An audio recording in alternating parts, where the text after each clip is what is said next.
Hi there. So, just a really quick one.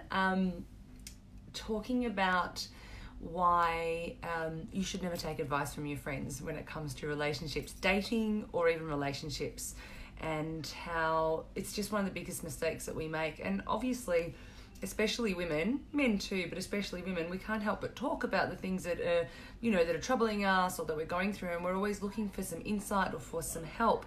And well, I'm not saying not to ask for help or to look for insight, but what I am saying is that we really need to not ask our friends for advice when it comes to relationships, unless, and this is the one thing, unless your friend happens to be in a really wonderful, healthy, fantastic relationship, or that in one way or another, they're embodying that which you would like to have more of. And the reason for that is this. Or the other thing is, if you're asking advice from your coach or someone like that, that's a totally different situation.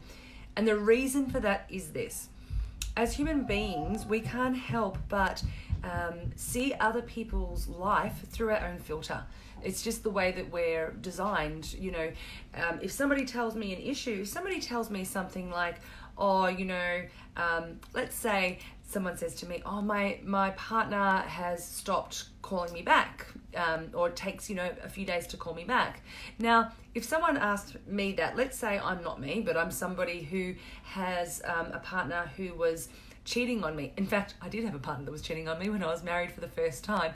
And, but let's say, I wasn't a coach and I wasn't trained in this work. Let's just say I'm just your everyday person who's had a partner that was cheating on me. And I found out that he was cheating on me after I went through this experience of him, missing my calls and not getting back to me and what have you. Now, if my friend comes along and says to me, look, I just need some advice. I know what's going on. My partner he's just started to not get back to me like he used to.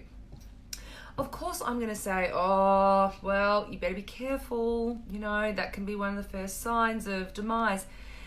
And now this person who's asked for advice is starting to, it has taken that on board and believes that their partner is having an affair. But in the same breath, let's say I'm a different person who's had an experience of getting together with a guy and he normally gets back to me really quickly, and then after a while he stopped getting back to me so quickly and started to take more time.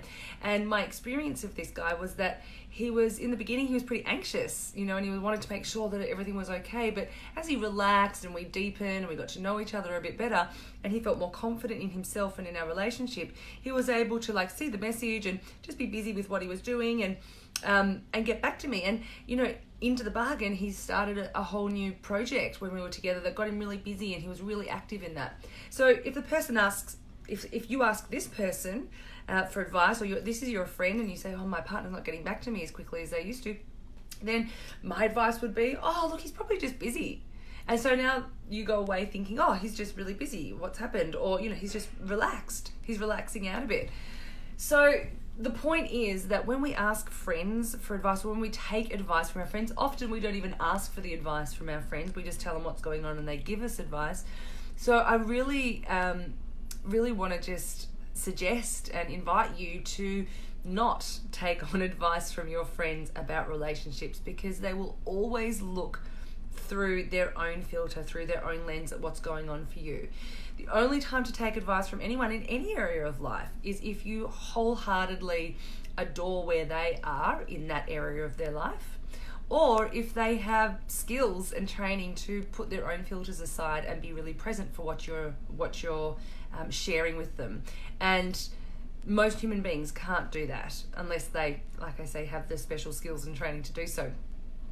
The best thing to do is to be able to listen to your own internal guidance, because you always know what's going on. Of course, that's a big part of the issue, is that this inner guidance has been overshadowed and suppressed for so long, and that's where a lot of the work is, in having to recreate those pathways or uncover those pathways again, so that we can have that beautiful inner guidance and that loud inner voice.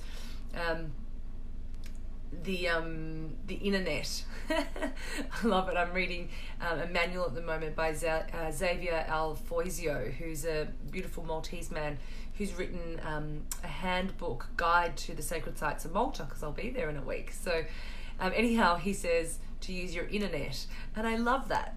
So ultimately we all want to be able to use our own inner guidance, because that's where the real answers are.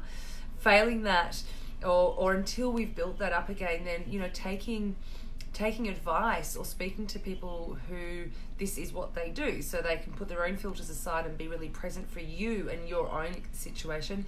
Failing that, speak to friends whose relationship status you admire and you would like to be more like. Otherwise, just try not to take advice from other people when it comes to your relationships.